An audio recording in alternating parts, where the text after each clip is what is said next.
speaker na unmute ಮಾಡಬೇಕು. Okay. We are live on Facebook, so please unmute Mr. Sridhar Prabhu. Sir, you are unmuted. Can we start? Yes. Start madla. Good evening, warm welcome to all of you to the webinar series hosted by Advocates Association Bengaluru. We have with us today Mr. Sridhar Prabhu, advocate. So we are very happy to have you with us. Before we move on with today's session, let me introduce today's speaker. Mr. Sridhar Prabhu, practicing before the High Court of Karnataka on constitutional law, energy and infrastructure law, labor law and service law, and many more branches of law. He is presently the Academic Council member of the Karnataka State Law University at Hubli. He was former Vice Chairman of the Energy Committee of Federation of the Karnataka Chamber of Commerce and Industries. He speaks and writes on contemporary legal and social political issues. So once again, I welcome you to the webinar. Over to you, sir. Thank you. Thank you so much, Trivikram. I firstly thank my dear friend Ranganath, President of AAB, for having given me this august opportunity. Also, all office bearers of Advocates Association Bengaluru to have conferred me this opportunity. I have very big shoes to fill. The speakers who spoke prior to my session and also those who are going to speak after me are senior advocates, very eminent people in the bar. So I don't match their study or stature, but I'm a night watchman, I would say. So even my session should encourage all youngsters, that even youngsters, even those who are not designated senior advocates and very big advocates, can also are given opportunities by the Advocates Association. So I would first introduce my topic, the Karnataka Epidemic Diseases Ordinance 2020. Now, while I speak on this topic, I have a map of presentation which I may have to share with you prior hand. First, I will start by the legislation governing the epidemic diseases right from the pre-constitutional era, pre-independence era. From thereafter, I will take you to the ordinance passed by the Karnataka, and then see some of the orders that are passed. Also, we will travel to the central ordinance that was passed on the very same day the Karnataka ordinance was passed. We will also examine certain international experiences. Then I'm all yours for the interaction. So let me begin my session by sharing an interesting information with you. I wish to start by showing you this picture of Savitribai Phule. Hope I can share this picture with you. One moment. Yes, there is a purpose why I am sharing this picture. Hope this picture is visible, Trivikram. Yeah, so Savitribai Phule. Sir, I'm sorry to interrupt. It is not visible. Oh, is it? Okay. Okay. Let it be. I'll start by, yeah. Why I remember Savitribai Phule is with a defined purpose. Am I audible? Yes, very much. Yeah. Savitribai Phule was a heroic lady regarded as the first teacher of India who laid down her life rescuing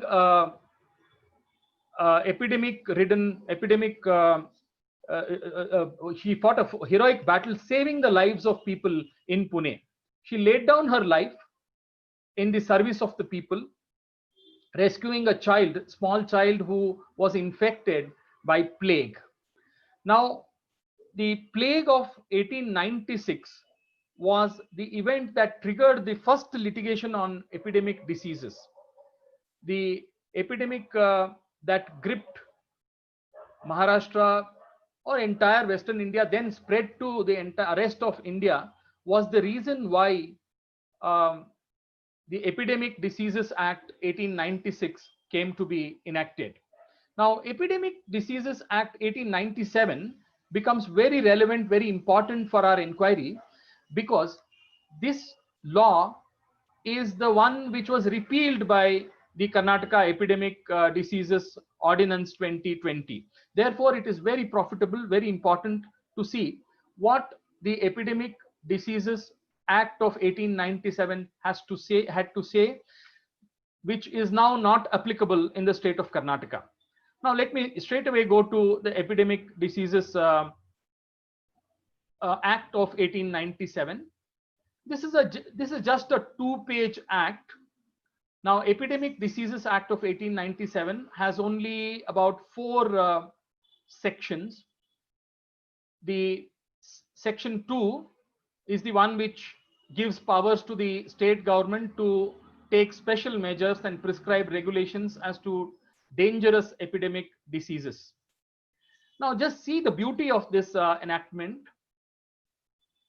Section 2 reads that when at any time the state government is satisfied that state or any part thereof is visited by or threatened with an outbreak of a dangerous epidemic disease, the state government, if it thinks that ordinary provisions of law for the time being in force are insufficient for the purpose, may take or require or empower any person to take such measures, and by public notice prescribe such temporary regulations to be observed by the public or by any person or class of person as it may deem necessary to prevent the outbreak of such disease or the spread thereof, and may determine in what manner and by whom any expenses incurred, including the compensation, shall be defrayed.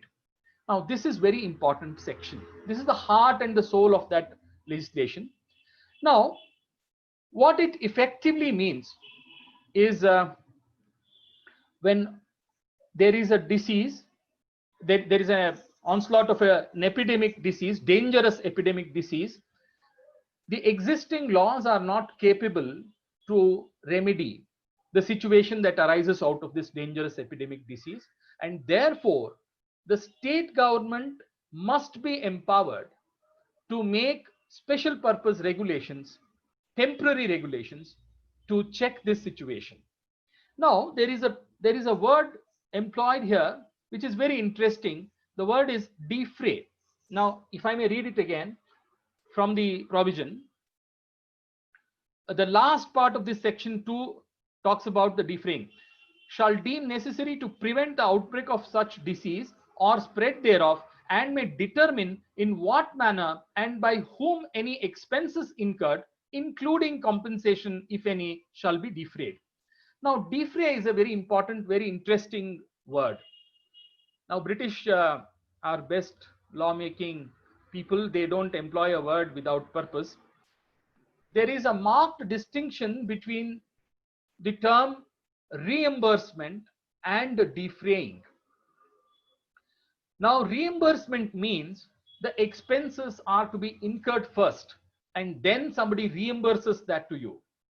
But when you say defray, it means that you pay that compensation instead of that person. It is paid upright. It is paid right then.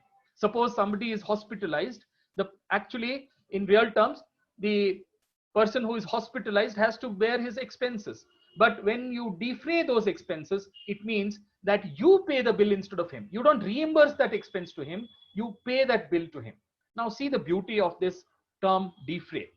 Now, why I mentioned this is because none of the legislation that are repealing this law, this primary law of 1897, or which override it impliedly or directly, do not have a word of this nature. There is no defray employed in any of the legislation that repealed it. That's very interesting. Now, this one section, section 2, is an omnibus provision in my estimate, which empowers any person. Just see the beauty of that act. Let me see if I can share this act with you. Yeah, is it? Am I able to share this? Is it visible? It's visible, sir. Yeah, that's good. So I was little apprehensive that whether I'll be able to share it. Yeah, see this beauty of the word now, beauty of this enactment now. See, this was enacted on 4th February 1897, when the plague was in its peak in India, especially in Maharashtra. Now, if you see, when at any time, I read this provision for you, and kindly see this particular part of the, yeah, defrayed is the term employed, right? Now, see, if you go to section 2A, this analogous power, see, section 2 is to empower the state government. Now, section 2A is to empower the central government. Now, analogous provisions are not employed. The same powers are not given to the central government. The powers conferred are slightly different. Please see this contradistinction. When the central government is satisfied that India or any part thereof is visited or threatened by an outbreak of any dangerous epidemic disease, and ordinary provisions of the law for the time being in force are insufficient to prevent the outbreak of such disease or spread thereof, until here it is all same. The central government may take measures and prescribe regulations for inspection of any ship or vessel leaving or arriving at any port, the territories to which the act extends, and such detentions thereof, or any of the persons intending to sail therein or arriving thereby, as may be necessary. Now, these are different powers that are conferred on the central government. What I feel is the powers conferred on the state government are much more wider, much more the expanse is much bigger. Now, see the penalty clause. Any person disobeying any regulation or order made there under the act shall be deemed to have committed an offence punishable under 188 of the IPC. Now, protection of persons under, now this important, please note this, section 4, protection to persons acting under act. No suit or any legal proceeding shall lie against any person or anything done or in good faith intended to be done under this act. This one, there is always this kind of a clause that you will see in most of the laws. Now, this case law is very important, which interprets this section 4. This is a very important case law under this act, which was decided on 36/1904, Ramlal Mistry versus R.T. Greer. R.T. Greer at that relevant point of time was the chairman of the Calcutta Corporation, right? He was chairman of the Calcutta Corporation. Now, what he did was that he destroyed the buildings. Very small case law. I'll just read the operative portions for you. Now, if you see, section 4 is interpreted how the liability cannot, the authorities cannot absolve themselves of the liabilities under the act. Now, see para 4. See, it is, we'll start with para 3. It is plain reading of the provision. Section 4 of the act is intended to first place protect the person in defendant's position against liability or irregularities that may occur in proper performance of his duties under the act. The demolition of a building under Rule 14, though disinfection could in fact have been satisfactorily effected otherwise.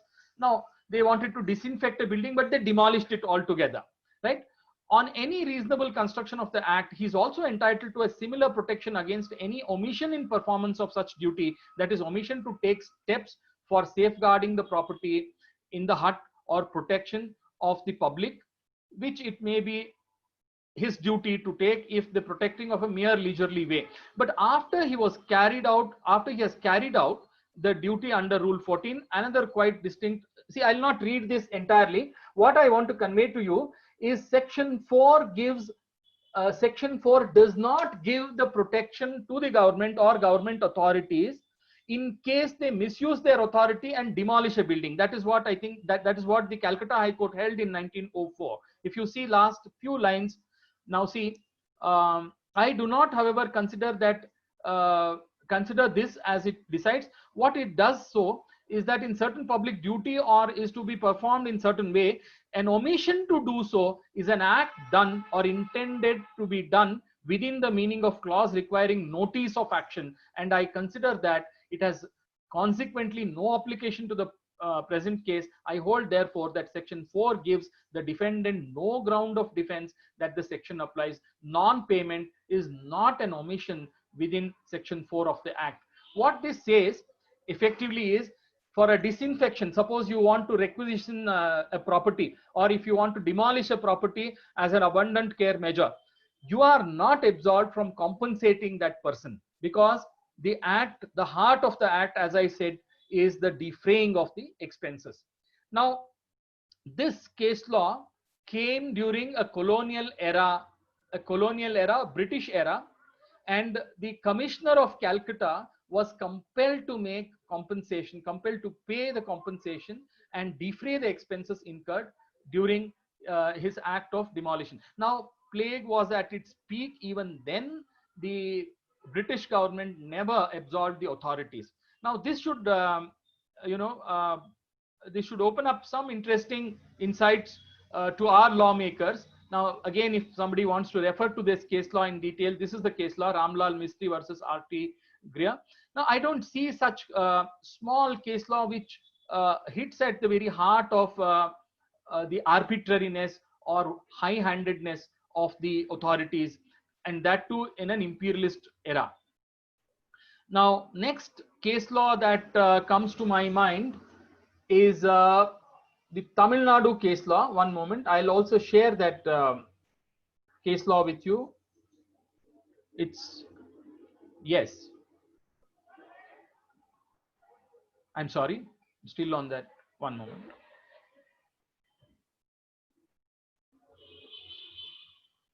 Yes, this is that case law of Nagappa Thevan versus Emperor. Now, this was decided sometime in sometime on 1913, around the same time, maybe after 10 years later.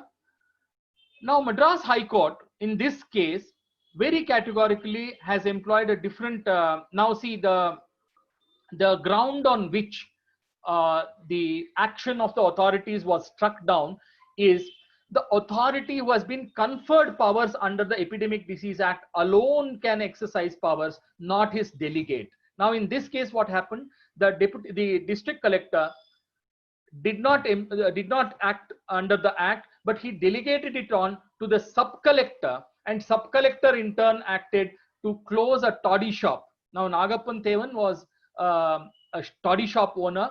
He did not close the toddy shop when there was a lockdown during 1913. So this is an interesting lockdown case that we see in the colonial era. So if he opens the shop, disregarding the lockdown imposed in his locality, but the punishment is not inflicted upon him by saying that the sub-collector was not authorized to act under the act. It was only collector who was required to act under the act, because the act, specifically the regulations made under the act, were very specific. So delegates cannot act. This is one important lesson or learning that we can derive to lesson that our executives can derive when they are implementing the law relating to the epidemics. Now, my personal view is that again, I'll share this Epidemic Diseases Act with you one last time to tell you that these 4 sections are perhaps the most important and most lucid examples of the legislative drafting. This is section 2 is mostly omnibus. So in my personal opinion, there was no need for the legislature to reinvent the wheel and then, enact a number of ordinances, promulgate number of ordinances, make, confusions and conflicts in the legal domain. How? I'll try to demonstrate in a minute's time. Now, see, if you take the act now, let's come to the act directly. Let me share it on your screens. This act is a very interesting piece of legislation, no doubt. One moment.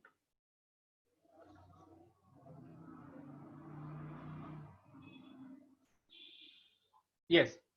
Is it visible now? Somebody can assist me. Yes, sir. We are Yeah, able to thank see. you. Thank you. See, we'll come to the English portion of the. This is Karnataka Epidemic Diseases Ordinance 2020. Now, how the legislative structure of this act is designed, let us see. This came into force on the date it was published in the official gazette, which is 22nd April 2020. Now, if you see the act, the body of the act, now it shall extend to state, the entire state. Now, epidemic disease, this is an important definition that we need to invest ourselves into. Epidemic disease means any disease declared as epidemic disease by notification published in official gazette by the government. This is very interesting. Now, this does not openly say, this does not open up with the provisions that COVID-19 is an epidemic disease. Therefore, you see why? Because this is not about COVID-19. It is not a COVID-19 specific legislation. It is about the diseases this is about the epidemic diseases in general. It talks about a generic category of epidemic diseases within which there are number of diseases that can be bracketed, and one such could be the epidemic disease, the COVID-19. Now, the government has to notify that COVID-19 is a epidemic disease under this act. Now, kindly see section 3, power of the government to notify epidemic diseases. Government may by notification in the official gazette notify any disease as epidemic disease. My personal opinion, subject to correction from the government advocates or some seniors who may be participating in this deliberation, is that government till date has not notified COVID-19 as an epidemic disease under this act. I am repeating, government of Karnataka has not notified COVID-19 as an epidemic disease under section 3 of this act. So therefore, any action taken, any decision taken, any penalty imposed under this act may be questionable on the fundamental premise that you have not notified COVID-19 as a disease. I have checked some of the gazette notifications, but I have not come across any notification specifically issued under section 3 or otherwise to say that COVID-19 is a epidemic disease under this act. That is one problem with this act. Now, if you see the last portion, there is also some problem that we may have to examine. Kindly see the transitory provision. Notwithstanding any repeal of any law, regulations, so and so amended or so and so, the made under the repealed, the actions taken under the repealed laws shall continue till new rules are made. Please mark these words. So till new rules are made under this law, all actions, notwithstanding the repeal of all laws. Why I say repeal is because section 16 repeals the Epidemic Disease Act, which we saw in the beginning of our discussion. See, Epidemic Diseases Act 1897 is repealed. Hyderabad Infectious Diseases Act is repealed. And then from the date of commencement of this ordinance, the provisions of Epidemic Disease Act 1897 shall have no application in the state of Karnataka. This is what the ordinance does. Now, together with this, please see this provision. Notwithstanding such repeal, till new rules are made, amended or altered under this ordinance for the purpose of carrying out the provisions of this ordinance. So therefore, one, the government has to first notify under section 3, then it has to make rules under that last provision which we just saw, section 17. Until then, whether at all the government can take action under this law is questionable. Now, what it additionally does is also of very important, very significant importance. Now, section 4 is to take special measures to specify regulations. Now, see, we saw that section 17 provides that until you make rules, you can't implement this law. But what it talks about in 4 is not rule making, but regulation making power. Specify regulations, right? Now, whether rules and regulations are same? No, no. Rules are different, regulations are different. But what it contemplates is regulation making. Okay, when at any time the government is satisfied that the state or any part thereof is visited or threatened by an outbreak of epidemic disease, the government may take such measures as it deems necessary for the purpose by notification in the official gazette, specify such temporary regulation. This is extracted from the Epidemic Disease Act 1897 as we saw it. Then who are all empowered? Empower deputy commissioner, municipal commissioner to exercise powers. So except deputy commissioner and or municipal commissioner, nobody else is empowered under this law to take action. We saw that Madras High Court judgment of Nagappan's case, where deputy commissioner, the assistant commissioner, equivalent of today's assistant commissioner, had taken a decision which was held to be invalid. So now kindly see, only these two people are empowered under this act. Now, what are all the duties which they can perform?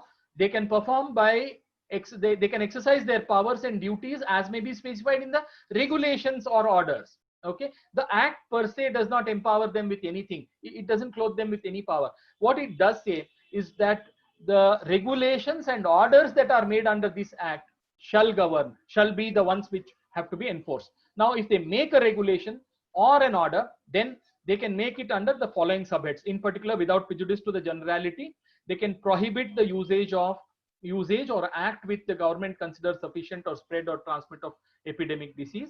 Then inspect the persons. See, this is an important provision to inspect the persons arriving in the state by air, road, sea, etc., or any other means, or in quarantine or in isolation as the case may be, then hospital, etc. Then you see, seal. This merits some inquiry. To seal the state or district borders for such period as may be deemed necessary. Now, a national highway, for instance, there was a case that went to Kerala High Court, then the Honorable Supreme Court, there was a compromise struck, and the outcome we are aware what happened. Now, kindly see whether a state government can make a legislative provision to seal a national highway, because national highway in the structure, constitutional structure, is the specific province of the central government. The state government cannot manage or restrict the national highways. So can we within our perimeter of a state legislature make a provision to lock the state borders or national through the national how do you block the state borders? Is by regulating, by stopping the national highways. State highways, of course, you can take action, but what about the national highways is an important matter that merits consideration.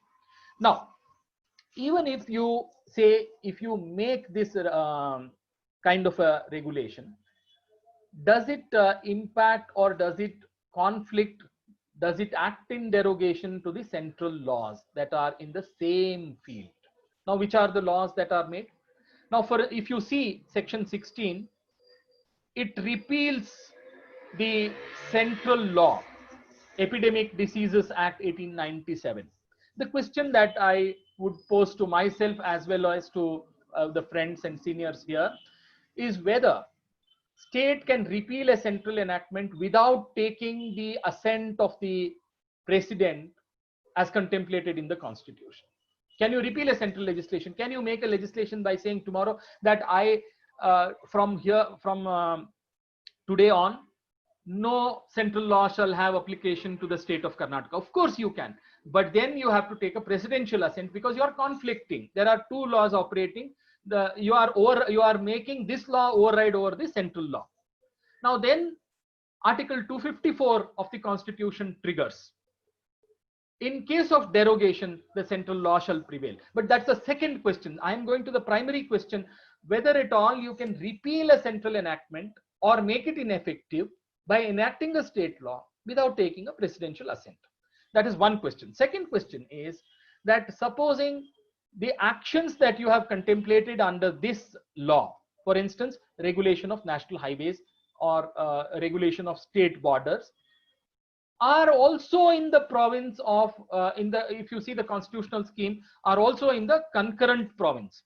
Because if you see the constitutional scheme, I'll come to that later, little later, but just allow me to, yes, complete this proposition that under the constitution, control of an epidemic disease, spreading of an epidemic disease under schedule 7 is an exclusive, is a mutual province. It is a concurrent province. Now, if the state wants to make a law, and state does make a law, it cannot override the central act, and therefore the state act has to yield. Now that takes us to the next question: what is the central law on this point? But before that, I will just show you some of the regulations made under this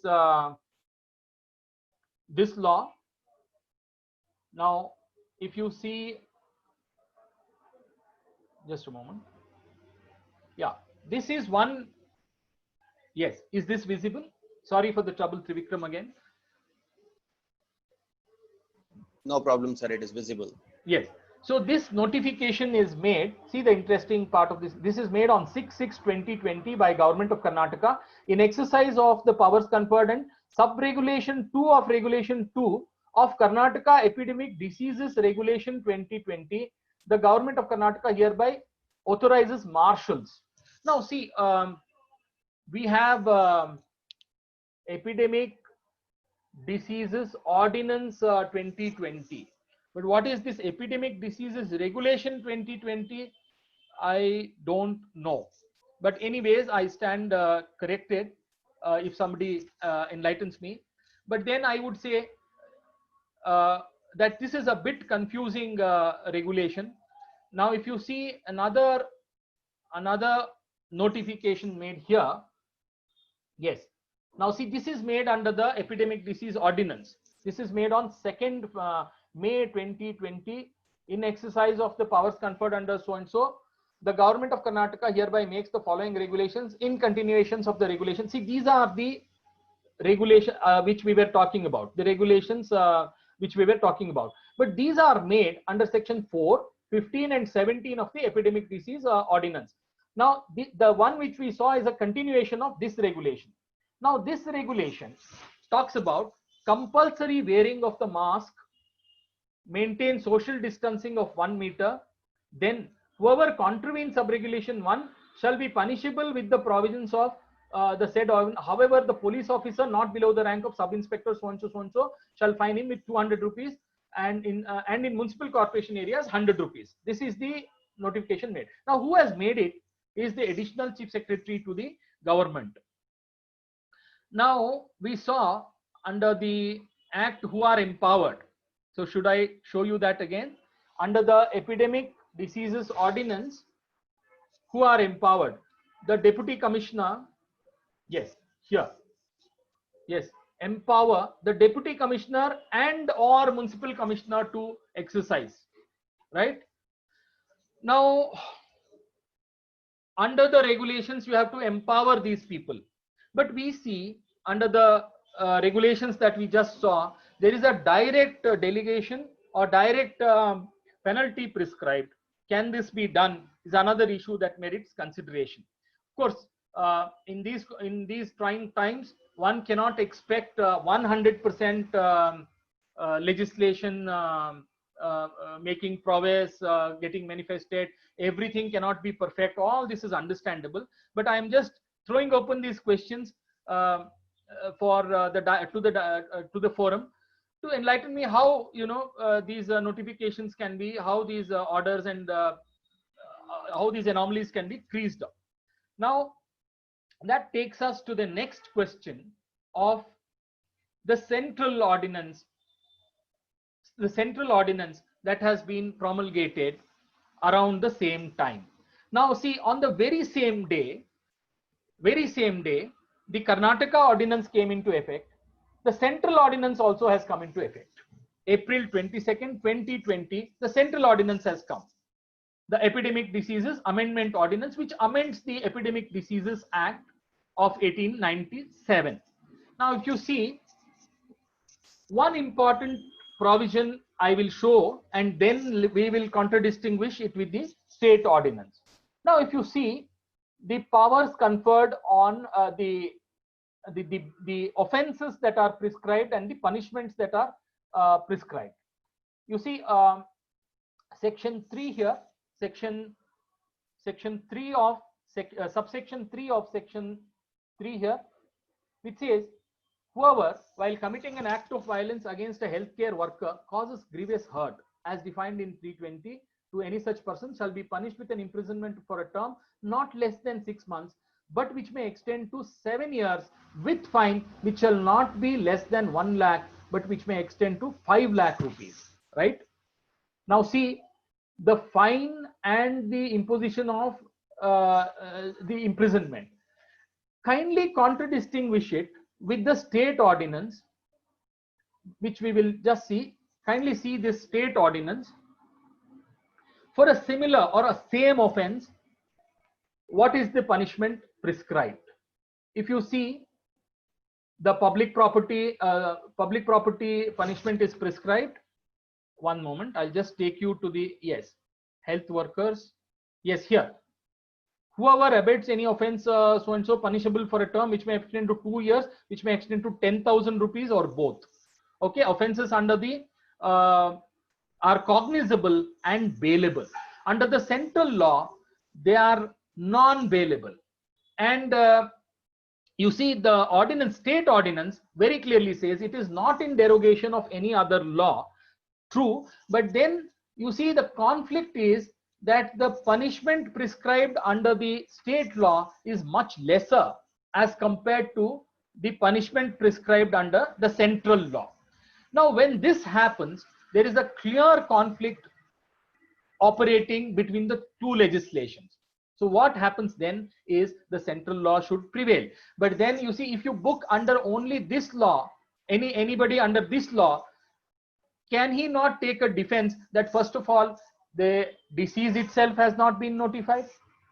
Then even if presuming that it is the same disease that we are talking about, the epidemic disease is COVID-19, then you see the punishment prescribed under this law is in conflict with the other law.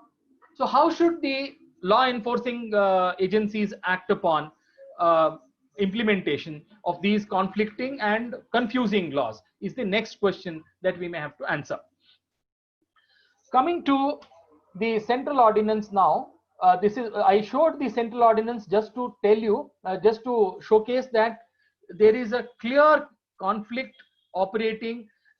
Not just that conflicting is operating, it is operating on the very overlapping sphere, very sphere that the very province that the state ordinance is touching upon is the very province which the central ordinance is touching upon. The healthcare service personnel are the focus in this legislation as well as the other legislation. The healthcare service personnel means a person who is carrying out these activities.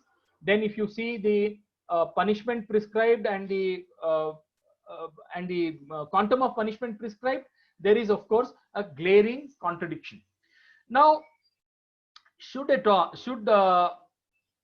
whether the state government ought to have abstained itself from passing this ordinance is the next question that I am posing to myself as well as to you all. That whether at all there was a need to promulgate an ordinance on the very same day the central government had promulgated, even presuming that the state never knew that such a ordinance is being promulgated by the center. Should the state going forward relook at its decision of having promulgated this regulation is the next question that I am posing. Now let's see the scheme of the constitutional scheme for a moment. If you see the constitutional scheme under 7th schedule,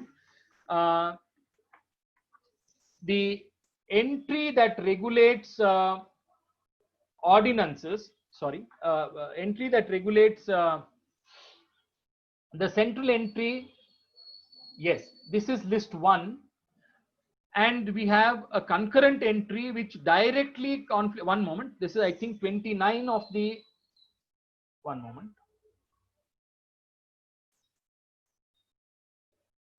Yes. Yes, 29. Prevention of the extension from one state to another of infectious or contagious diseases or pests affecting men, animals, or plants is the concurrent entry under list 3. Now, state can take a defense that they have not enacted the law, the ordinance 2020 under 29, but they have enacted it under the powers conferred to them under the second list, which talk about health. Health is a state entry under list 2. So they are empowered. They can say public health, I think is 5, sorry, 6. Public health and sanitation, hospitals and dispensaries is the provision under which, is the entry under which they have enacted. Fair enough. But then, if you have repealed a provision under your law, under your ordinance, does it not require a presidential assent? Is the important question, which again comes into fore. Now, if you have said under your regulations that until I frame the rules under my ordinance, all other ordinances, all other laws, central laws shall prevail. Third, if you have empowered only a select set of officials under your ordinances and some other set of officials are acting under some other regulations, some other ordinances made by the center, then what happens? So these are unanswered questions that may be interesting. Interesting questions may come up as the litigations may evolve. Litigation will evolve in the future times. Now that takes us to the last part of the presentation. Now, if you see the international experience, UK enacted Coronavirus Act of 2020. Just see how exhaustive, how comprehensive is this piece of legislation. We have to grudgingly acknowledge the British legislative making prowess. Kindly see the contents of it, which give a window. They have a provision on emergency restoration of health professionals. Then they have temporary registration of social workers, which this is not regulated by law. You see, all our laws are police laws. With due respect, great respect, if I may say, we have enacted ordinances to catch people who are violating. Of course, that is a necessity, that is an imperative, I don't deny. But see the British lawmaking, they talk about emergency registration of health professionals. They have every doctor in UK is regulated. He is to register himself as a health worker is so a health professional is a broader term, not just doctors. Now see temporary registration of social workers, emergency volunteers, mental health and mental capacity, health service indemnification.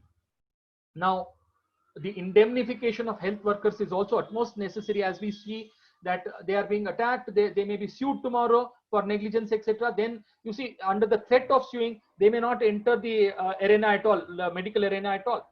Then see NHS, National Health Service, is the one which is a broad, in UK it is only National Health Service. Doctors cannot privately practice. So this talks about the NHS consulting healthcare assessments.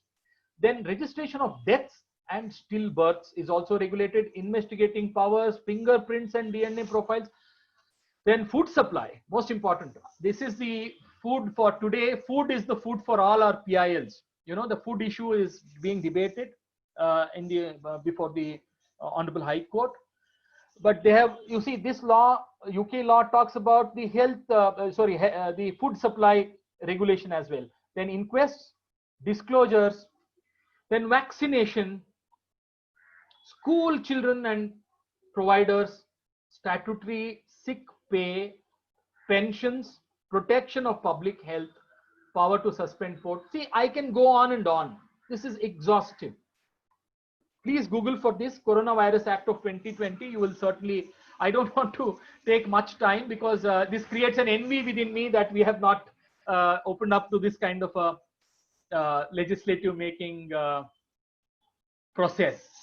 Now, what I would say is, in conclusion, is, of course, the imperatives in India are very different. The social situations are very different, but we have had ample time from the outbreak of this disease. We have had ample time. State ought to have considered a omnibus, a comprehensive legislation, or what we call as a complete code legislation regulating the activities during COVID. That is one humble submission that I have to the policymakers, legislators. Second, all our ordinances, including this 2020 ordinance and many ordinances, I could show you the Odisha ordinance, which is just a 2-pager. There is Kerala ordinance, which came prior to us, is also a very small ordinance. But all these regulations talk about the provisions in the Indian Penal Code. They talk about the powers to be conferred on the authorities, but they are not right-based. They do not regulate the social conduct, societal conduct, but it polices the social conduct. Third, the international experience is now available to us. I understand that when we made this ordinance, the international experience was not available to us. It is available to us, especially UK has done a phenomenal job. New Zealand has done a phenomenal job. In fact, the assemblies of those states have convened. They have convened e-sessions. UK, of course, the parliamentary committees have met. Huge deliberations have happened. Very informative deliberations have happened in those countries. And the law that we just saw, the UK law that we just saw, Coronavirus Act of 2020, is a result of such legislative deliberation. So we can implore upon our legislature, through the members of the bar and seniors who have joined in here, to prevail upon the legislature to consider an e-session to see how we can, benevolently enact a comprehensive legislation in Karnataka instead of a very piecemeal emergency kind of a legislation, which may have outlived its purpose, in my estimate. Is one submission that I have. Second, the state is considering to amend several other laws, important laws like Land Reforms Act. It is considering, it has amended APMC Act. It has amended several other legislations which are in vogue for several years. When you have time to amend them so radically, don't you have time to look into the legislation that was made a few months back? So we need to invest ourselves to this idea. Then finally, I would say that what the experiences, that international experiences that we can derive are from the 1918 era. You see, the Spanish flu took away millions of lives in India. But I was reading. I mean, I'll end my interaction with one important discovery that I made recently. Why this was called Spanish flu? About 100 years ago, we had the advent of Spanish flu, which I'm told gripped 1/4 of the humanity, the entire human population during that era. 1/4 of entire humanity was under the grip of this. Now, why it was called a Spanish flu is not because it started in Spain. It is because during First World War, there was a war censorship in all countries. So no country reported infection of H1N1 or the Spanish flu. Only Spain reported. I think in royalty, Spanish royalty, the king himself was inflicted with flu. So Spain openly reported because there was no press censorship. So everybody thought the Spain is the one which is under the grip of this disease, not us. So everybody was complacent to say it was Spanish flu. It has never inflicted. But I think millions of people died in the US, in Asian countries. I'm told the estimation in India itself is around 1 crore. This may not be a conservative estimate because there was a war censorship during that regime. We may not be very accurate also. We may not do justice to facts, but a lot of people have died. During that era, the imperialist government, the British government, came out with draconian legislation. Even the Epidemic Disease Act 1897 was employed to curb the dissent, curb the distress of the instead of using it to efface the distress, it was used to aggravate the plight of the people. The properties were demolished, as we saw.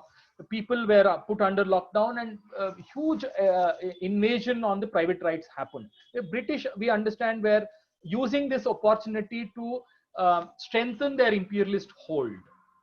But but see, the very same British, when it comes to the enactment of the very same, in the very similar situation, come out with Coronavirus Act of 2020 in their own nation and become benevolent, and they regulate all spheres of activity, including social security, doctors, etc., etc.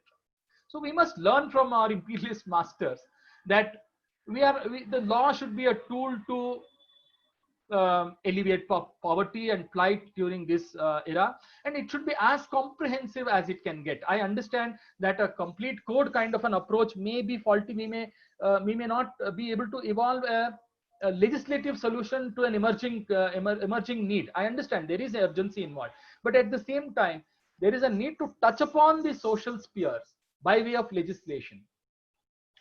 Now, I conclude by, this is the concluding part of the concluding session, by saying that the case laws are yet to evolve. We have humongous responsibility on the legal fraternity to assist our brethren to overcome their financial plight. The workers' salaries and wages are also there is a sword hanging on the wages that are to be paid during this period. The legislative response has to encompass these areas as well. Otherwise, what happens?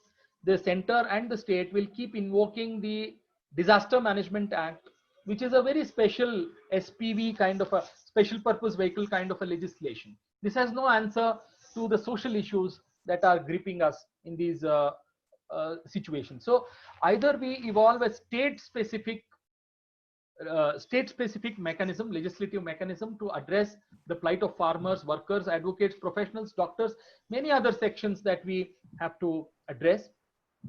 At the same time, we as lawyers, we need to advise the legislature, because we have clients ranging from the I mean, most of our elite clients, most of the elite advocates, senior advocates that we have a persuasive value on their elitist clients. I implore upon them to convene a session, e-session, or at least ask them to convene the committees that are constituted, legislative committees, at least on e-mode, because when judiciary has, we all have met on e-mode. I don't know how many people have joined us today, but equal number of, parliamentarians are not more than this number. So they can always meet, deliberate upon this, and come out with a democratic solution. Thanks a lot. I especially thank all my seniors for being inspiration to this talk, and all my colleagues, friends, brethren from all fraternities. Thanks for giving me this opportunity. Once again, I thank the office bearers and members of Advocates Association Bangalore. Trivikram, thanks so much for all the hand holding that you did just 5 minutes before the talk started, and how to share the screen, and that added a value to my interaction. Thanks a lot. I'm all yours, please. Thank you, sir. Thank you very much for a very informative session. Now, I think we can move on to the next unit of, the question and answer session. I request all the learned members, you can put forth your questions, and parallelly request Akash to unmute all the lines. And you can also shoot your questions through the Q&A box. All right, I repeat, the Q&A box is active now. You can put forth your questions offline as well. Akash, can you unmute all the lines? Yeah, panelists can unmute themselves and talk.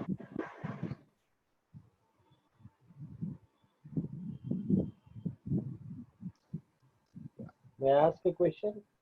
Yes, sir. Yeah. Sridhar, ತುಂಬಾ ಚೆನ್ನಾಗಿ ಮಾತಾಡಿದ್ದೀರಾ. Thank you very much, Sridhar Prabhu. ಇದು professor Sudesh ಮಾತಾಡ್ತಾ ಇರೋದು university ಲಾ ಕಾಲೇಜಿಂದ. Hope you are able to hear me. Yes, sir. ನಮ್ಮ ಗುರುಗಳು sir. ಗುರುಗಳೇ ಶಿಷ್ಯಂದ್ರಿಗೆ ಪ್ರಶ್ನೆ ಕೇಳ್ಬಿಟ್ರೆ ನಾವೇನ್ ಹೇಳೋದು? ನಾವು ನಿಮ್ಗೆ ಪ್ರಶ್ನೆ ಇಲ್ಲ, ನೀವು ಮಾತಾಡ್ತಾ ಇರ್ಬೇಕಾದ್ರೆ ಕೆಲವು ಚಿಂತನೆಗಳು ಮನಸ್ಸಲ್ಲಿ ಹಾಗೆ ಬಂತು. ಒಂದು, ನೀವು ಬಹಳ ಒಳ್ಳೆ ಸಜೆಷನ್ ಹೇಳಿದ್ದೀರಾ. ಹೌದಪ್ಪ, ಈಗ legislator, law makers, parliament is all busy because of the emergency situation. daily their concentration is towards meeting the medical requirements of the COVID-19 positive. So why can't the bar take a lead in this regard and organize a sort of conference or something like ಏನ್ ಮಾಡ್ತಾ ಇದೀವಿ ಮಾಡಿ academicians ಒಬ್ರು lawyer ಒಬ್ರು ಇನ್ನೊಬ್ರು ಮತ್ತೊಬ್ರು ಹಾಕೊಂಡು ಒಂದು ಮಾಡಲ್ ಲೆಜಿಸ್ಲೇಷನ್ ಯಾಕೆ ಮಾಡಕೂಡ್ದು ಅನ್ನೋದು ಒಂದು ನನ್ನ ಸಲಹೆ. ನೀವು ಹೇಳಿದ ಸಲಹೆಗೆ ಇದು ಐ ಥಿಂಕ್ ಎಕ್ಸ್ಪಾನ್ಷನ್. ಎರಡನೇದು ಪ್ರಶ್ನೆ ಏನಂದ್ರೆ, ಐ ವಾಸ್ ಜಸ್ಟ್ ಥಿಂಕಿಂಗ್, ಈಗ we have relax the lockdown and private employers are now calling their employees to work. I know that under the Employees Compensation Act, occupational disease ಅನ್ನೋದು ಒಂದು term ಇದೆ, but ಅದು occupation relate ಆಗಿರಬೇಕು. But ಸದ್ಯಕ್ಕೆ ಈ COVID-19 ಗೆ vaccine ಕಂಡುಹಿಡಿಯೋವರೆಗೂ occupational disease meaning ಅನ್ನ, ಆ ಕಾನ್ಸೆಪ್ಟ್ ಅನ್ನ ಯಾಕೆ COVID-19 ಯಾಕೆ ಸೇರ್ಕೋಬಾರ್ದು? ಹಾಗಾಗಿ ಪಾಪ ಅವನು ಎಂಪ್ಲಾಯರ್ ಕರೆದಿದ್ದಾನೆ, ಹೋಗ್ಬೇಕಾಗುತ್ತೆ, ಅವನೆಲ್ಲಾ ಮಾಸ್ಕ್ ಎಲ್ಲ ಹಾಕೊಂಡ್ರು somehow it infects him. In that circumstances, apart from the government taking care of him, why should not the employer pay some compensation, considering that COVID-19 is an occupational disease, at least temporarily? ಒಂದು ಚಿಂತನೆ ನಡೀತು. What's your response? Thank you. I would say yes, employers ಒಂದು ಇಷ್ಟು ವರ್ಷದಿಂದ ನಾವು industry ನಡೆಸ್ಕೊಂಡು ಬಂದು, ಇಷ್ಟು ವರ್ಷದಿಂದ ನಾವು ವರ್ಕರ್ಸ್ ನ ಬೆವರು ರಕ್ತ, ನಾನು ನೇರವಾಗಿ ಹೇಳೋದಾದ್ರೆ ಬಳಸ್ಕೊಂಡು ಒಂದು 4 ತಿಂಗಳು 5 ತಿಂಗಳು ನಾವು ವರ್ಕರ್ಗಳ ಬಗ್ಗೆ ನಮ್ಮ ಚಿಂತನೆಯನ್ನ ನಡೆಸದೇ ಇದ್ರೆ, there is no legislative response. Yes, ಅದಿರ್ಲಿ ಒಂದ್ ಕಡೆ, ಬಟ್ ಮಾಲೀಕರು ಅದನ್ನ ಗಮನಿಸದೇ ಇದ್ರೆ it is a big failure on our part ಅಂತ ನನಗನ್ಸುತ್ತೆ. ಮತ್ತೆ ನಿನ್ನೆ ಮಾತಾಡ್ತಾ ರಾಜಗೋಪಾಲ್ ಸರ್ ಕೂಡ ಅದನ್ನ ಬಹಳ ಮಾರ್ಮಿಕವಾಗಿ ಹೇಳಿದ್ರು, that living the fate of workers in the hands of the employers, ಅವ್ರ ನೀವು ಹೋಗಿ ಅವ್ರ ಜೊತೆ ನೆಗೋಷಿಯೇಟ್ ಮಾಡ್ಕೊಳ್ಳಿ, ಮಾತಾಡಿ ನೀವೇ ನೋಡ್ಕೊಳ್ಳಿ ಅಂತ ಮಾಡೋದು, ಐ ಡೋಂಟ್ ಥಿಂಕ್ ಹಾಗೆ ಮಾಡೋದ್ರಿಂದ ವರ್ಕರ್ಸ್ಗೆ ಕಲೆಕ್ಟಿವ್ ಬಾರ್ಗೇನಿಂಗ್ ಈ ಸಂದರ್ಭದಲ್ಲಿ ಮಾಡ್ಲಿಕ್ಕೆ ಆಗಲ್ಲ ಅಂತ ನನ್ನ ಅಭಿಪ್ರಾಯ. ಮತ್ತು ನಾವೇ ನೋಡಿದೀವಿ, ನಮ್ಮ ಅಣ್ಣ ತಮ್ಮಂದ್ರೆ ಎಷ್ಟು ಕಷ್ಟದಲ್ಲಿದ್ದಾರೆ, ಅಡ್ವೊಕೇಟ್ಸೇ ಎಷ್ಟು ಕಷ್ಟದಲ್ಲಿದ್ದಾರೆ, ಇನ್ನು ಡೈಲಿ ವೇಜರ್ಸ್ ಆಗ್ಲಿ ಇವರಾಗ್ಲಿ ಇನ್ನೆಷ್ಟು ಕಷ್ಟದಲ್ಲಿ ಇರ್ಬೋದು, ಮತ್ತು ಅವರ ಬಾರ್ಗೇನಿಂಗ್ ಪವರ್ ಎಷ್ಟು ಕಡಿಮೆ ಆಗಿರಬಹುದು ಈ ಸಂದರ್ಭದಲ್ಲಿ ಅಂತ. NTC ನಲ್ಲಿ ನನಗೆ ಹೇಳ್ತಾ ಇದ್ರು ಒಬ್ರು union leader, NTC, Government of India Enterprise, said that we will open the locks if you agree for 50% wages. Modlu they started with 25% wages. Now it is 50%. 50% ಗೆ negotiate ಮಾಡ್ಕೊಂಡು ಬರ್ಸ್ಕೊಂಡು ಮುಗಿಸ್ಬಿಟ್ಟಿದ್ದಾರೆ.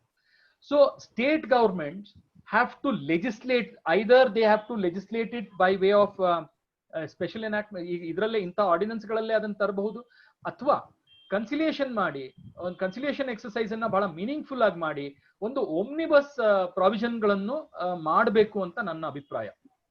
ಇವತ್ತು ಅದು ಸಾಧ್ಯ ಆಗಬೇಕಾದ್ರೆ ಇವತ್ತು ಎಕ್ಸಿಕ್ಯೂಟಿವ್ ನಡೆಸ್ತಾ ಇದೆ. ನಮ್ಮ ಈ ಲಾ ಮೇಕಿಂಗ್ ಈಸ್ ಆಲ್ಸೋ ನಾವು in the province of executive. Ordinance ಗಳೇ ಬರ್ತಾ ಇದಾವೆ, ಕಾನೂನು ಬರ್ತಾ ಇಲ್ಲ. ಸೊ ಒಮ್ಮೆ ಲೆಜಿಸ್ಲೇಟಿವ್ ಸೆಷನ್ಗೆ ಇದು ವರ್ಗಾವಣೆ ಆದ್ರೆ, ಲೆಜಿಸ್ಲೇಚರ್ ನ ಜವಾಬ್ದಾರಿ ಲೆಜಿಸ್ಲೇಚರ್ಗೆ ವರ್ಗಾವಣೆ ಆದ್ರೆ, ಅಕೌಂಟಬಿಲಿಟಿ ಎಲ್ಲಿದೆಯೋ ಅಲ್ಲಿ ಅದು ವರ್ಗಾವಣೆ ಆದ್ರೆ, I am hopeful that something positive will emerge. Yes sir, thank you. Hello sir. Hello. Yes sir. Good evening sir. Yes sir. Good evening. I am Dr. Sandeep Prabhu from Dharwad. Very well presented sir. All the points were rightly highlighted. So you can hear me sir? Yes. Yeah, they were very highlighted. Here I would like to start because I will speak only on the health specific problems which we are facing. One is regarding the violence, what you said is absolutely right. But secondly, the basic concept under which the healthcare services are registered, that is the Karnataka Private Medical Establishment Act. The act itself is being used to threaten the doctors regularly as to your licenses will be cancelled and other things. I will just briefly highlight the compulsions of the doctors to work when there is an epidemic. One is under the Karnataka KPMA Act, it says that basically we have to report, and whenever there is an epidemic, as per the government notification, we have to act. Second is under the Karnataka Medical Council under which we are registered. It says that a person should not avoid the duty in fear of contracting the disease. Both these are true when we have to face an epidemic. But the other thing is the preparedness of the workers to face the epidemic. The workers means including the doctors, the healthcare workers, everything. because the last pandemic occurred too long back when none of the present generation were even born. So now when we think that we have to face this pandemic, which is today there is an article saying that around 105 doctors have died after the COVID, and with clarification that they were all COVID positive. Now we don't have a very in-depth study as to what is causing the death of these doctors, except that it is COVID. In spite of we telling the government, both from the IMA, to have a comprehensive study and a feedback so that the corrective measures can be taken up to prevent further deaths of the doctors. First.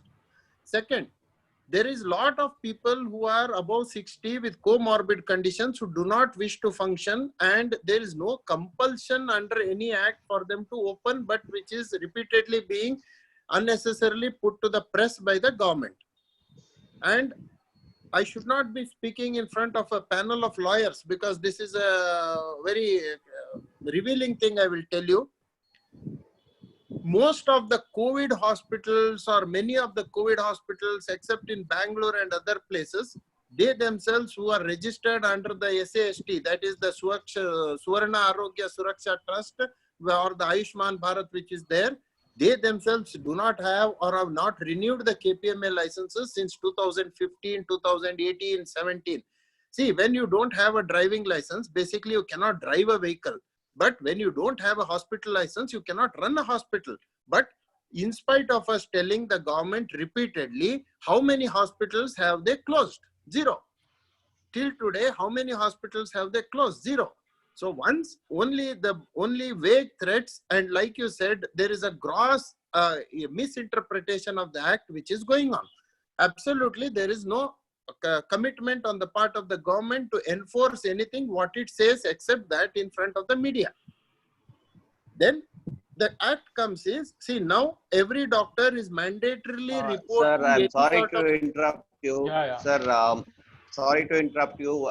Could you put forth your question, sir? Our speaker would definitely answer your query. So could you put forth the question? Because we will be running short of time. I will finish. Let's not use this forum to espouse our viewpoints. We understand. We can use that.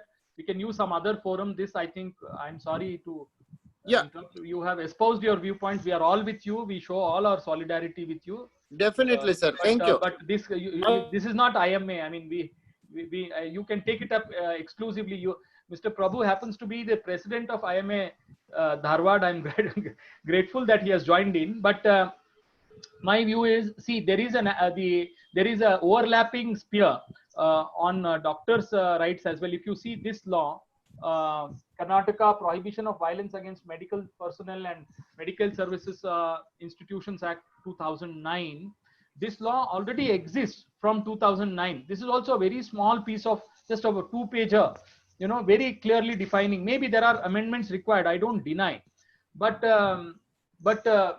again, making one more, central ordinance also talks about attack on health workers. State ordinance also talks about attack on health workers. So our entire paradigm seems to be, our entire narrative seems to be that if you punish those who attack health workers, that is what we can do to the doctors. The maximum that we can do to the doctors is put behind all those attackers behind, but then the doctors will be safe. No, doctors have to be protected in different ways. The health now, Mr. Sandeep Prabhu, I'm told, has has conducted swab tests on 2,000 people. A great COVID warrior, sir. We are all with you. Sorry that we interrupted you. Our solidarity is with you. But the government also needs to think that for health workers, a special legislation may be required, or existing legislation needs to be, instead of punishment-oriented legislation, we need to talk about a holistic legislation that protects their interest, financial interest, as well as the other overall, the holistic interest of the medical community. Thank you. Akash, could you please unmute Mr. A.P. Rangnath?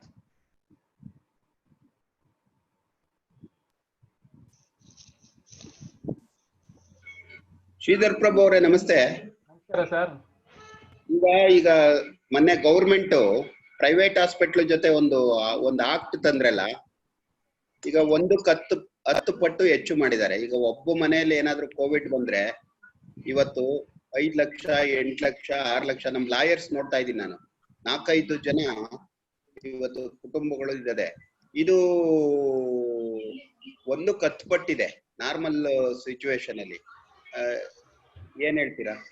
ನನಗನ್ಸಿದ್ದು sir, ಮೊದಲನೇದ್ದು PPE ಕಿಟ್ಗಳನ್ನೇ, ಅದು matter ಸಬ್ಜುಡಿಸ್ ಇರೋದ್ರಿಂದ ನಾನು ಮುಕ್ತವಾಗಿ ಮಾತಾಡ್ಲಿಕ್ಕೆ ಬರಲ್ಲ. ನಾನೇ petitioner advocate ಇರೋದ್ರಿಂದ ನನಗೆ ಸ್ವಲ್ಪ ಹೆದರಿಕೆಯಿಂದಾನೇ ಹೇಳ್ತೀನಿ. PPE ಕಿಟ್ಗಳನ್ನ, ಮಾಸ್ಕ್ ಅನ್ನ ನೀವು ಪ್ರೈಸ್ ಕಂಟ್ರೋಲ್ ತಗೊಂಡ್ ಬನ್ನಿ ಅಂತ ಹೇಳಿ ನಾವು ಹೇಳಿದಾಗ ಕೇಂದ್ರ ಸರ್ಕಾರ ತನ್ನ ನಿಲುವನ್ನು ಹೇಳಿದೆ. Central government says it's a matter of policy, we cannot regulate the price of N95 masks because it will affect our supply side dynamics. And hospital prices regulation also, there is no regulator for hospitals.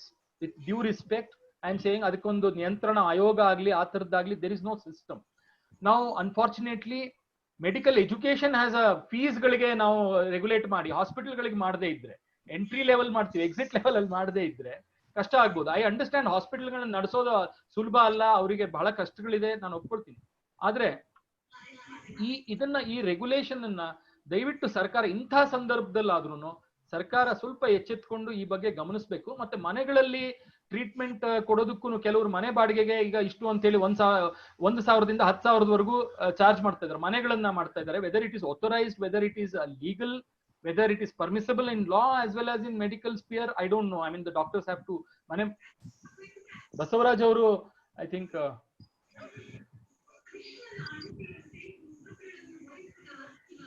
Basavaraj avaru eno ಹೇಳಲಿಕ್ಕೆ ಪ್ರಯತ್ನ ಮಾಡ್ತಾ ಇದ್ದಾರೆ. I think he is not. Akash ಎಲ್ಲ lines ನ unmute ಮಾಡಿ. Unmute ಮಾಡಬೇಕು ನನ್ನ ಇಲ್ವಾ ಹಾಸ್ಪಿಟಲ್ಸ್ ಗೆ? ಅನ್ಮ್ಯೂಟ್ ಆಗಿದ್ದೀರಾ sir? Yes. I must thank Mr. Rangnath and Mr. Gangadharaya and the Advocate Association for having conducted this thought-provoking seminar. Mr. Sridhar Prabhu, first of all, I will answer the first question, the latest question. Mr. Sridhar Prabhu and myself, I think we are sailing on the same boat when it comes to PPE kit. Now, what has happened is this. Now, there is a Government of India portal called GEM, Government e-market, it's called.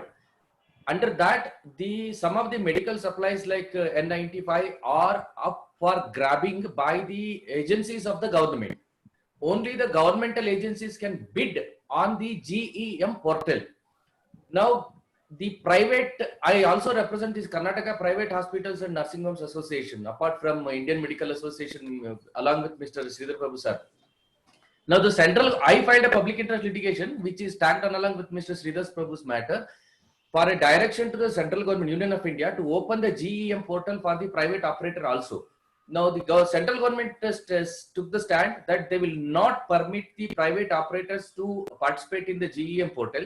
Then I made a suggestion that at least please open for participation by the Mysore Sales International Limited, which is a government of Karnataka undertaking. That also they didn't do it. Now in Karnataka, there is a department called Drugs and Logistics Department. Now the whole problem is the N95 masks which are manufactured will have to be certified by a company, an organization called SITRA, South Indian Textile Research Association. Now it is practically impossible for these masks to be certified by the SITRA, which is located in Tamil Nadu. Now the resultant position is everybody is manufacturing the N95 masks and also the PPE kits. Now this is a social problem, we have to live with that. Now, one of my client, friend doctor in Hubli, is manufacturing the PPE kits on his own by taking precautions. Therefore, private manufacture itself was permitted by the Supreme Court in one of the interim orders, and thereafter the large scale manufacture of PPE kits and N95 masks are taking place. As of now, there is no control over the quality of N95 masks and also PPE kits. There ends the matter. Now, I have a question to Mr. Sridhar Prabhu sir. Now, there is inconsistency between several enactments, including the central enactment. Now, the fact that the entire the gamut lies in the third list, concurrent list, state government and also the central government, parliament can enact the law. Just like our CPC, they can amend the central enactment. Repeal is concerned unless it is inconsistent under Article 254(2). Prevail. My question is, will this confusion, number one, there is a need of centralized legislation to take care of everything. Now, my question is, will the Disaster Management Act 2005 not take care of the scenario, because the disaster itself is defined under the 2005 enactment as a catastrophe, mishap, calamity, or grave occurrence in any area arising from natural or man-made causes or by accident or negligence, which results in substantial loss of life or human suffering or damage and destruction of property or damage or degradation of environment and of such nature or magnitude as to be beyond the coping of capacity of the community of the affected area. This is the gist of disaster under the Disaster Management of 2005.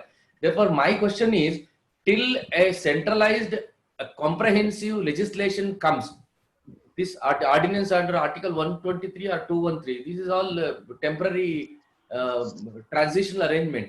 Can the Disaster Management Act 2005 regulate the entire scenario now, given the fact confusion? I would say, sir, that Disaster Management Act is a 2005 law which has an overriding effect under Section 72, I think. Now, it should, I mean, technically it can, but then if you see the later on amendments, now see, if Disaster Management Act is a general law. If you make an epidemic diseases ordinance, that becomes a special law. So special law is a subsequent law, that to 2020 law. Center also has an ordinance, state also has an ordinance enacted, promulgated in 2020. So in my estimate, the central law on on epidemics will prevail over the Disaster Management Act as well. The state law, because it makes the central law inapplicable in the state, will be applicable in our state. So the center, if it all wants to make a law, omnibus law, like it did in the case of APMC, it has to take care that state-specific interests are protected, state-specific characteristics are addressed. That is one. Secondly, I would again fall back on the Corona Act of UK, if I'm able to show this on the screen. Just no, See the expanse, see the comprehensiveness with which they have dealt with. The provisions are from local authority meetings, how to conduct, anodrinda hididu, financial assistance to the industry. See, this is where they paid, I think, 80% of the wages to the management. The managements were compensated by the defrayment of the expenses was done by the government. Intha lawna enadru tandre comprehensively bahala ಒಳ್ಳೆಯದು. Adre the fear is that the central government, a centralized tendency enadru bandu entire law na ನೀವು absorb ಮಾಡಿ ನಮ್ದೇ prevail ಆಗುತ್ತೆ, ಇದ್ರ supreme ಲಾ ಇದು, state government ಗಳಿಗೆ ಯಾವುದೇ ಅಧಿಕಾರ ಉಳಿಯಲ್ಲ ಅಂತ ಮಾಡಿದ್ರೆ ಅದು ಬಹಳ ಕಷ್ಟ ಆಗ್ಬೋದು. ಬಿಕಾಸ್ ಅಗೇನ್ ಇಟ್ ಇಸ್ ಈಗ ಅದು ಆರ್ಡಿನೆನ್ಸ್ ಮುಖಾಂತರನೇ ಬರ್ಬೇಕು. ಹೋಮ್ ಮಿನಿಸ್ಟ್ರಿ ಸೆಕ್ರೆಟರಿನೇ ಅದನ್ನ ಮಾಡಬೇಕು. ಹೋಮ್ ಮಿನಿಸ್ಟ್ರಿನೇ ಅದು ಈಗ ಲಾ ಮೇಕಿಂಗ್ ಬಾಡಿ ಆಗಿ ಬಂದಿದೆ. ಸೊ ನಾನು ಹೇಳಿದೆ ಅದಕ್ಕೆ legislative should do the legislative function ಅನ್ನುವಂತ ಪರಿಸ್ಥಿತಿ ಬಂದ್ರೆ, ಈ ಪಾರ್ಲಿಮೆಂಟ್ ಏನಾದ್ರು ಕನ್ವೀನ್ ಮಾಡಿ, ಈ ಲೆಜಿಸ್ಲೇಟಿವ್ ಮೀಟಿಂಗ್ಸ್ ಅನ್ನ ಕನ್ವೀನ್ ಮಾಡಿ ಒಂದು ಸಂಪೂರ್ಣ ಅಭಿಪ್ರಾಯಗಳನ್ನು ತಗೊಂಡು ಏನಾದ್ರು ಬಂದ್ರೆ, ಐ ಥಿಂಕ್ ಕಾಂಪ್ರಿಹೆನ್ಸಿವ್ ಲೆಜಿಸ್ಲೇಷನ್ ನಮ್ಮಲ್ಲಿ ಸಾಧ್ಯ ಆಗುತ್ತೆ. What is lacking now, according to you? The DM management, of course, it's general and these are a specialized enactment. The Epidemic Act, of course, it is not notified under Section 3. No, the ordinance would not serve. So, according to what is lacking in the ordinance, which area needs to be addressed? Ordinance ನೀವು corona, Covid is not an epidemic disease ಅಂತ ನೀವು ಅದರಲ್ಲಿ ನೋಟಿಫೈನೇ ಮಾಡ್ಲಿಲ್ವಾ? Ordinance which is lacking according to I'll show you. No, I'll show you. See this any lacuna to be addressed. serious lacunas ಇದೆ sir. ಈಗ ಮೊದಲನೇದು ಇದು ನೋಡಿ, I'll just one moment. ಇದು ನೋಡಿ, first of all, Section 3, as I said, you have to notify the disease. Section 3, government may by notification in official gazette notify any disease. ಈ notification ಬಂದಿಲ್ಲ ಒಂದು. ಎರಡನೇದು, ನೀವು ಇಲ್ಲಿ ಅದನ್ನ ಬೇಲೇಬಲ್ ಅಂತೇಳಿ, ಈಗ ಈವನ್ ಹೆಲ್ತ್ ವರ್ಕರ್ಸ್ ನ ದೃಷ್ಟಿಕೋನದಿಂದ ಇಟ್ಕೊಂಡು ಹೇಳೋದಾದ್ರೆ ಇದನ್ನ ಇಲ್ಲಿ ಬೇಲೇಬಲ್ ಅಂತ ಮಾಡಿಡ್ತಾರೆ. ಮತ್ತೆ punishment prescribed is less. You see, ಒಂದ್ ನಿಮಿಷ ನಾನು ತೋರಿಸ್ತೀನಿ. Prohibition to causing damage to private ಪ್ರಾಪರ್ಟಿಗಿಂತ ಮೊದಲು ಇಲ್ಲಿ no person shall obstruct Whoever obstructs shall be punished with an imprisonment which may extend to 3 years. ಅಲ್ಲಿ ನಾವು ನೋಡಿದ್ವಿ 7 years ಇದೆ ಮತ್ತು 5 ಲಕ್ಷದವರೆಗೂ ಇದೆ, ಇದು 50,000 ಅಂತ ಇದೆ. ಮತ್ತೆ ಈ ಪನಿಷ್ಮೆಂಟ್ ಮೋಡ್ ನಲ್ಲಿ ಬಿಟ್ರೆ ಪನಿಷ್ಮೆಂಟ್ ಯಾರಿಗೆ 5 ವರ್ಷ, ಯಾರಿಗೆ 3 ವರ್ಷ, ಯಾರಿಗೆ 50,000 ಇದೇ ನಾವು ತಲೆ ಕೆಡಿಸ್ಕೊಳ್ತಾ ಇದೀವಿ ವಿನಃ ಇದರಲ್ಲಿ ಹೆಲ್ತ್ ವರ್ಕರ್ಸ್ ಗೆ ಬೇಕಾಗುವಂತದ್ದು, ಕೋವಿಡ್ ವಾರಿಯರ್ಸ್ ಗೆ ಬೇಕಾಗುವಂತದ್ದು, ರೈತರಿಗೆ, ಕಾರ್ಮಿಕರಿಗೆ ಬೇಕಾಗುವಂತದ್ದು, ಲೋಕಲ್ ಬಾಡಿಗಳಿಗೆ ಬೇಕಾಗುವಂತದ್ದು ಏನು ಇಲ್ವಲ್ಲ. ಅಫೆನ್ಸ್ ಇದನ್ನ ನಾವು ಒಂದು IPC ಗಳನ್ನ ಮಾಡ್ತಾ ಹೋಗ್ತಾ ಇದೀವೇನೋ ಅಂತ, ಬರೀ ಒಂದು ಪನಿಷ್ಮೆಂಟ್ ಆರ್ಡಿನೆನ್ಸ್ ಅನ್ನ ಮಾಡ್ತಾ ಹೋಗ್ತಾ ಇದೀವೇನೋ ಅಂತ. ಮತ್ತೆ ಇದು ಹೆಲ್ತ್ ವರ್ಕರ್ಸ್ ಗಳ ಬಗ್ಗೆ ಕಾನೂನು ಇದೆ ಈಗ ಆಲ್ರೆಡಿ, ಅದಕ್ಕೂ ಇದು ಓವರ್ಲ್ಯಾಪ್ ಆಗುತ್ತೆ ಮತ್ತು ಸೆಂಟ್ರಲ್ ಆರ್ಡಿನೆನ್ಸ್ಗೂ ಓವರ್ಲ್ಯಾಪ್ ಆಗುತ್ತೆ. ನೀವು ಹೇಳಿದಾಗ ಈಗ ಡಿಸಾಸ್ಟರ್ ಮ್ಯಾನೇಜ್ಮೆಂಟ್ ಆಕ್ಟ್ಗೂ ಇದಕ್ಕೂ ಒಂದು ಕ್ಲಾಶ್ ಬರಬಹುದು. ಈ ತರದ ಹೆಚ್ಚು ಲಾಗಳನ್ನ ಎನಾಕ್ಟ್ ಮಾಡಿದ್ರೆ ಹೆಚ್ಚು our fraternity stands to benefit, not the public at large. I mean ಅಷ್ಟೇ ಸೂಕ್ಷ್ಮವಾಗಿ ನಾನು ಹೇಳಿ ನಿಲ್ಲಿಸ್ತೇನೆ. Independent legislative disaster. Thank you very much. Thank you, sir. Do we have any more questions, or is it time to conclude the session? Any more questions? I think that's about it, sir. Once again, thank you very much. It is not just a one-sided presentation. In fact, it is turning out to be a brainstorming session at the end of the session. That is what we have witnessed now. So once again, on my personal behalf and on behalf of Advocates Association Bangalore, thank you very much, sir, for a very informative session. Thank you. Thank you. So with the permission, we will be logging off.